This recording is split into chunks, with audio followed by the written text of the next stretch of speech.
क्या कहती है। वारे मुल्ला, तेरा जवाब नहीं। मुल्ला नसरुद्दीन को कौन नहीं जानता। उनके अपने मजाकिया स्वभाव से समझाने की आदत दुनिया में बेमिसाल है। मुल्ला न तो नमाज अदा करते थे न मस्जिद जाते थे, ये भी आप जानते ही होंगे। बस इसी कारण मुल्ला को सब नास्तिक व काफिर कहते थे। एक दिन उनके मोहल्ले वालों ने सोचा कि मुल्ला को मस्जिद जाने व नमाज पढ़ने हेतु समझाया जाए। मोहल्ले में नास्तिक का होना अच्छा नहीं, सो सब ने मिलकर मुल्ला को समझाया।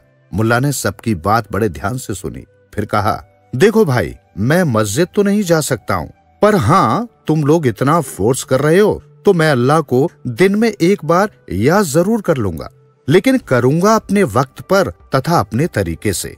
सबने सोचा ठीक है, न करने से अच्छा ही है। उधर मुल्ला ने तो रात के 12 बजे घर की छत पर जाकर चिल्लाना शुरू कर दिया, सुन अल्लाह, मुझे 100 दिनार भिजवा दे, उसके बगैर तेरा छुटकारा नहीं।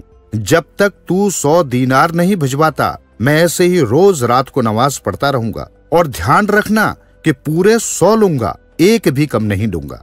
बस इतना चिल्लाकर वो सो गया। फिर तो ये सिलसिला रोज का हो गया। रोज रात को वो छत पर जाए और तेज आवाज से दोहराए, बात वही कि 100 दिनार भिजवा, जब तक तू नहीं भिजवाता तब तक रोज ऐसे ही नमाज पढ़ता रहूंगा।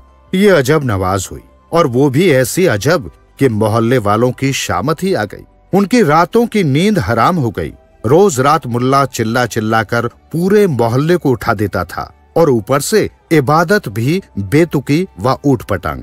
इससे तो वो नास्तिक ही अच्छा था। सब मुल्ला को समझाकर पछता रहे थे। अपनी भूल सुधारने हेतु उन्होंने मुल्ला को इबादत छोड़ने हेतु भी कहा, परंतु मुल्ला अडिग था। उसने स्पष्ट कह दिया कि एक बार शुरू कर दी तो कर दी, अब तो इसे अल्लाह ही 100 दीनार देकर छुड़वा सकता है। अब अल्लाह क्यों 100 दीनार देने लगा? तकलीफ में तो बंदे थे, सो वे ही आगे आए। सबने मिलकर इस मुसीबत से छुटकारा पाने हेतु एक मीटिंग बुलाई।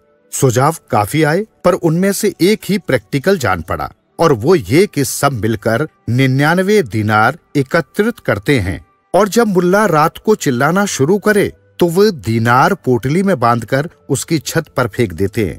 चूंकि मुल्ला 100 दीनार मांग रहा है, बार बार कह भी रहा है कि एक कम नहीं लूंगा, अतः 99 आए देखकर वो ठुकरा देगा, पोटली वापस फेंक देगा। बस हमें हमारे दीनार भी मिल जाएंगे और मुल्ला से छुटकारा भी। वो समझ जाएगा कि अल्लाह पूरे 100 दीनार देने को अभी राजी नहीं।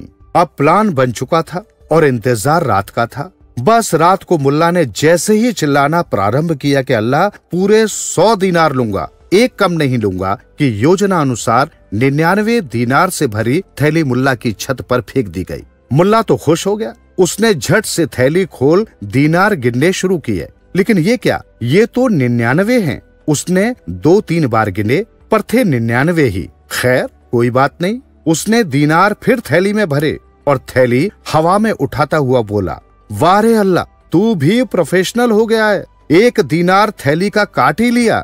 इतना कहते कहते उसने थैली जाकर अलमारी में रख दी और सो गया। उधर मोहल्ले वालों को तो समझ में ही नहीं आया, ये तो दीनार ही चले गए। बेचारे सब रात भर जागे। सुबह सुबह सीधे सबने मिलकर मुल्ला के घर दस्तक दी। जब 100 मांगे थे तो 99 क्यों रखे, उसका सबब भी जानना चाहा। मुल्ला ने हंसते हुए कहा, इतनी सी बात से इतना टेंशन में क्यों आ जाते हो?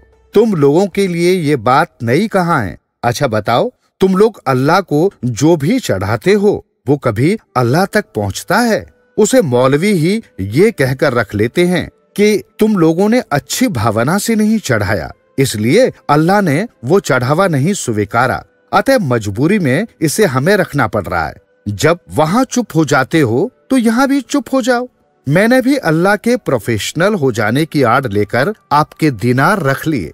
ये कहानी हमें बताती है कि मुल्ला साहब ने कहा, अब मोहल्ले वाले समझे न समझे, आप समझ लो कि आप जो मंदिर मस्जिद या चर्च में चढ़ाते हैं वो भगवान तक न पहुंचा है न पहुंचने वाला है, और फिर वो भगवान है ही इसलिए कि उसे आपसे सिवाय शुद्ध भावना के और कुछ स्वीकार्य ही नहीं है। सो क्यों अपनी मेहनत की कमाई व्यर्थ लुटा रहे हो? उससे तो 2-4 जरूरतमंदों को कुछ दे दो। वादा करता हूँ वो अल्लाह तक पहुँच जाएगा।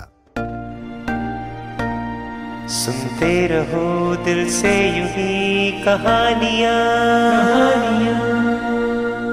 कहानियाँ आपकी, हमारी और सबकी, जो दिलों को छू लेती है। सुनते रहें कहानियाँ।